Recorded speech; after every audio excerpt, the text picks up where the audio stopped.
नमस्कार, मैं हूँ एस के मालवीय। आप देख रहे हैं एस 24। एस 24 में बहुत स्वागत है आप सभी का। नज़र डालते हैं आज की कुछ खास खबरों पर। आदिवासी उरांव जनजाति ने मनाया करम पर्व और की पूजा अर्चना। राजधानी भोपाल के भील स्थित छत्तीसगढ़ भवन में उरांव जनजाति समुदाय के लोगों ने उरांव जनजाति का प्रमुख त्योहार करम पर्व बड़े धूमधाम से मनाया, जिसमें निर्जल व्रत रखकर करम वृक्ष की पूजा अर्चना की और सांस्कृतिक कार्यक्रमों का आयोजन किया। इस पर्व पर अविवाहित लड़की और लड़के रखते हैं व्रत ताकि उनकी मनोकामना हो पूर्ण। उरांव जनजाति के अनुसार मान्यता है कि यह पर्व जनजाति के पूर्वजों के द्वारा कई वर्षों से मनाया जा रहा है, जिसमें अविवाहित लड़की और लड़के इस व्रत को रखते हैं। यह व्रत पूर्णिमा के दिन रखा जाता है। वह करम वृक्ष की पूजा अर्चना के साथ इसकी एक शाखा को काटकर बिना नीचे गिरे पूजा स्थल पर लाकर पूरी रात पूजन कर सूर्य निकलने से पहले विसर्जित किया जाता है। मान्यता है कि व्रत रखने वाली लड़की लड़का पूजन में परिवार की समृद्धि और अच्छा वर और वधू मिले और अच्छा व्यापार की कामना करते हैं। इस पूजन कार्यक्रम में प्रमुख रूप से समिति की अध्यक्ष निर्मला प्रधान, M.K. भगत व समाज के कई प्रतिष्ठित लोग उपस्थित रहे। देखिए एस के मालवीय की खास खबर। करते हैं और ये कामना करते हैं कि हमें स्वस्थ बाल बच्चे मिले और अच्छे वर मिले, ऐसे कामना करते हैं। और उसके साथ में ही जितने भी हमारे परिवार में है अच्छे से स्वस्थ रहें और अच्छे फसल की कामना करते हैं। उरांव जनजाति, आदिवासी जनजाति शुरू से ही प्रकृति का पूजक रहा है। जी क्या संदेश देना चाहेंगे आम जन के लिए आज के इस पर्व के संबंध में? जी, चूँकि हम लोग कहते हैं प्रकृति पूजक हैं, हम लोग वन जंगल हवा पानी सभी की पूजा करते हैं। और करम देव के रूप में हम लोग एक करम पेड़ के टहनी को लेके यहाँ पर स्थापित करते हैं और उसको महादेव पार्वती जो जीव जंतु का जन्म देने वाला, इस प्रकार से हम लोग उनकी भगवान के रूप में पूजते हैं। और यही संदेश देना चाहते हैं पूरे वर्ल्ड में कि हम लोग आदिवासी हमेशा से ही पेड़ पौधे की पूजा करते आए हैं, वन जंगल की रक्षा करते आए हैं। इसीलिए जितने भी ऑक्सीजन हैं वो संयमित रहता है और उसी से वर्षा पानी होता है। जितना ज़्यादा हो सके वन और जंगल की रक्षा करें और आज पेड़ लगाएं। ठीक, आज क्या प्रोग्राम रखा है पूरा सांस्कृतिक प्रोग्राम में इसके अलावा? आज यहाँ पर अभी करमदेव की स्थापना होगी और रात भर रात्रि जागरण करेंगे, सेवा पूजा करेंगे और सुबह 5:30 बजे इसको विसर्जन के लिए हथेकड़ा डैम ले जाएंगे और विसर्जन करेंगे। मैं महेंद्र कुमार भगत और सरना सामाजिक संस्था का फाउंडर अध्यक्ष रहा हूँ।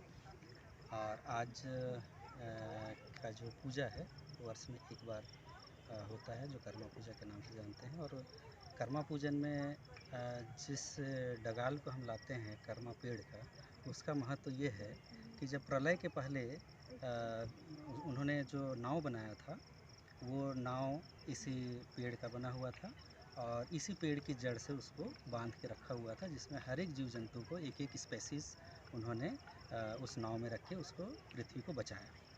जैसा आप जानते हैं कि आदिवासी हमेशा प्रकृति पूजक रहे हैं और पर्यावरण को बनाए रखने के लिए, उसके संतुलन के लिए दुनिया भर के आदिवासी पहले से करते आ रहे हैं और आज भी कर रहे हैं।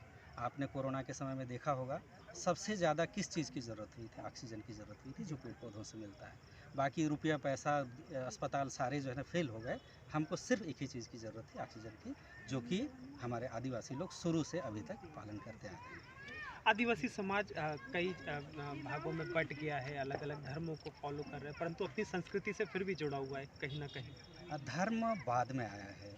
आदिवासी का मतलब है जब कुछ भी नहीं था, वहाँ से अभी तक जो जिंदा हैं, जो अनादिकाल से पैदा हुए हैं, यहीं पैदा हुए हैं। आज सारे रिसर्च यही बताते हैं कि भारत उपमहाद्वीप जो है, एशिया उपमहाद्वीप दुनिया में सबसे पुराना है। जितने भी खोज हुए हैं सबसे पुराना है। और आदिवासी ही लोग हैं जो अभी तक अपने संस्कृति को नहीं छोड़े हैं। बाकी दूसरे जो समाज है, जिसको सो कॉल्ड अगुआ या वेस्टर्न कल्चर जो बोलते हैं, वो लोग कई तरह से विकृत हो गए हैं। लेकिन हमारे जो आदिवासी समाज यहाँ भारत में लगभग 750 तरह के आदिवासी हैं, लेकिन अलग अलग जनजातियाँ ज़रूर हैं। लेकिन अगर आदिवासी या मूल निवासी जो शुरू से निवास कर रहे हैं, वो लगभग 750 हैं और उनकी जनसंख्या लगभग 8.5 करोड़ है। और जो प्रकृति का संतुलन एक है, और संस्कृति को बनाए रखना और उसको बचाए रखना और उसको अगली पीढ़ी को हैंड ओवर करना।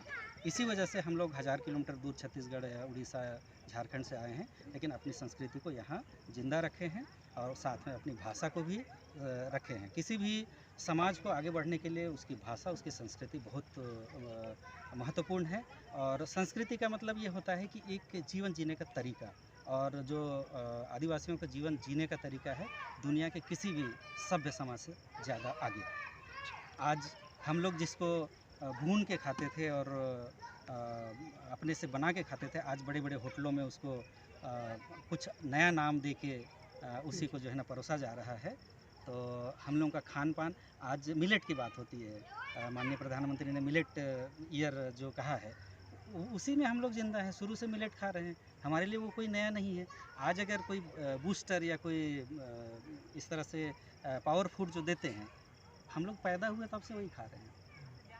और इसी वजह है, यही वजह है कि एक एवरेज जो एज है लगभग 100 के ऊपर है आदिवासियों का। अभी भी पुराने लोग जो है ना 95, 99, 100 प्लस के लोग मिल जाएंगे। उसकी वजह यही है कि केमिकल और ये पैकेज फूड से जो है दूर रहते हैं। और बड़े बड़े लोग बोलते हैं कि जो खेत से आया है, फार्म से आया है, वो सही है, और जो डब्बा बंद है वो नकली है, और वो कई तरह की जो है ना बीमारियों को जन्म देता है। तो हमारी जो संस्कृति है, हमारे जो जीने के तौर तरीके हैं, वो बहुत सभ्यता से बहुत आगे का है और सभ्यता से पहले का है। ठीक। और आदिवासी प्रकृति धर्म को पालन करते हैं। किसी भी धर्म में ठीक है, दूसरों के बहकावे में धर्म मानते हैं, लेकिन हम लोग आदि धर्म मानते हैं और प्रकृति की पूजा करते हैं।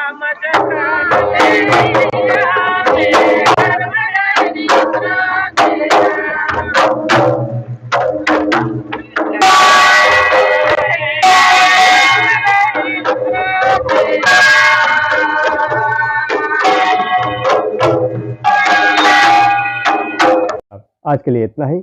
हम मिलेंगे कल फिर एक बड़ी खबर के साथ। तब तक के लिए दीजिए मुझे इजाज़त।